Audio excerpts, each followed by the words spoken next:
ઘણા તો આવડું બધું લખાણ જોઈએ ને એટલે એમને માંડી વારે. આજકાલ ખાસ કરીને જીપીએસસી જોયું છે કે પ્રશ્નો કારણ વિના નહીં લાંબા કરે, આખી આમ વાર્તા નિરાત હોય ને જાણે એને કોઈ જાતની ઉતાવળ હોય ને એ રીતે આખી વાર્તા કરે.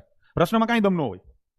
ઓલો ટાઈમ એન્ડ વર્કનો ક્વેશ્ચન ન આપણે કર્યો, સિમ્પલ એવા જ પ્રકારનો ક્વેશ્ચન હોય, કાંઈ દમ ન હોય, પણ કરે લાંબુ.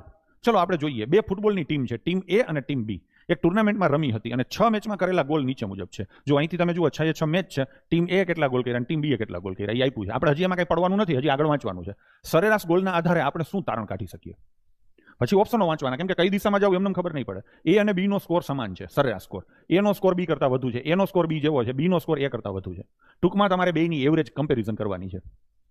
હવે બેની એવરેજ ન કાઢો તો બેનો ટોટલ એ ચાલે ને, ટોટલ કરીને ભાગાકાર જ કરવાનો છે, ભાગાકાર ન કરીએ તો આનો ટોટલ કરો તો 3 ને 4 7 ને 3 10 ને 2 12 થાય, આનો ટોટલ કરો તો 5 ને 4 9 3 12 થાય. બેયના ગોલ હરખા છે, બેયનો ટોટલ હરખો છે તો બેની એવરેજ પણ હરખી જ થાય. તો અહીંયા આપણે સિમ્પલ સીધું શું લખવાનું રહીએ, બંને ટીમનો સરેરાશ સ્કોર સમાન છે. ઘણાને તો છેતરાઈ ગયા હોય ને એવી લાગણી ઉત્પન્ન થઈ હશે કે પ્રશ્નમાં તો કાંઈ નહોતું. તમે નહીં માનો, યુપીએસસી સીસેટમાં ઘણી વાર આવા નાટક કરે છે.